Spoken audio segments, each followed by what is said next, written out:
There was a time when Mark and Sarah seemed like the perfect couple, at least from the outside. They met in college, bonded over road trips, late-night pizza, and dreams of building a life together. A year later, they were married. Simple, sweet, the kind of love story people envy. But behind closed doors, reality was a lot messier. The first few years were a blur. Careers took over, responsibilities piled up, and the effortless laughter they once shared faded into short conversations and longer silences. Mark, a corporate consultant, was glued to his laptop, chasing deadlines. Sarah, balancing her teaching job and running their home, felt like she was holding everything together, alone. Little things sparked arguments, a forgotten text, dirty dishes left in the sink, anniversaries brushed aside. They weren't just fighting about chores. They were fighting about feeling invisible, unheard, unloved.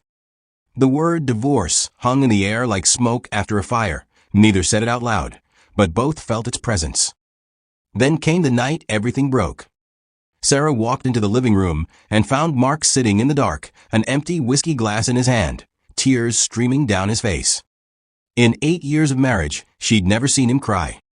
"I can't do this anymore," he whispered. "I don't even know who I am. And I don't know who we are." For the first time in years, they sat side by side, no accusations, no walls, just raw, painful honesty. They knew they couldn't fix this on their own. Therapy wasn't something either of them grew up believing in. In both their families, problems were either swept under the rug or handled privately. Therapy is for people who are broken, Sarah's mom used to say. Mark's dad called it a waste of money. But when you're drowning, you grab the lifeline, no matter how unfamiliar it feels. They found a couples therapist, a gentle, soft-spoken woman named Dr. Emily, who welcomed them with kindness neither of them realized they needed.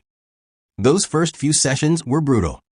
Years of unsaid words, unhealed wounds, and misinterpreted actions came spilling out. Sarah felt invisible. Mark felt like a failure.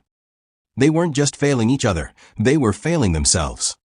In one of Mark's solo sessions, Dr. Emily uncovered something neither of them expected: clinical depression. The signs had been there for years, hidden behind his workaholism, his short temper, and his constant exhaustion. Mark wasn't just a distant husband, he was a man silently battling his own mind. For Sarah, it was a revelation. Mark wasn't shutting her out on purpose, he was drowning, and all she saw was the surface. For Mark, finally naming his pain was terrifying, but also freeing. Therapy didn't just save their marriage, it gave them a mission. As they worked through the layers of resentment, pain, and misunderstanding, they found themselves drawn to a bigger conversation: mental health in relationships. They started sharing their story, first anonymously in online forums, then on a blog, and eventually through social media videos. They called it the Untold Vows, a space for couples to talk about the messy, unfiltered reality of marriage and mental health.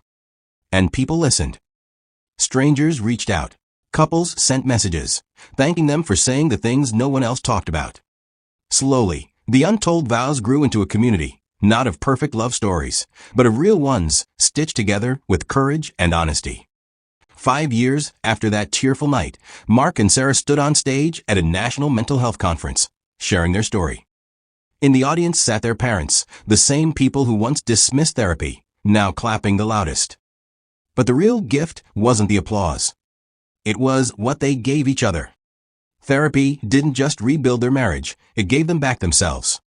Mark picked up his old camera, capturing moments with a new eye, one sharpened by vulnerability. Sarah finally pursued her lifelong dream of writing, turning their story into a best-selling memoir. They learned that love isn't about perfection, it's about showing up, scars and all. Today, the Untold Vows isn't just a platform, it's a movement. Mark and Sarah keep showing up, sharing, and reminding the world that mental health doesn't live in isolation.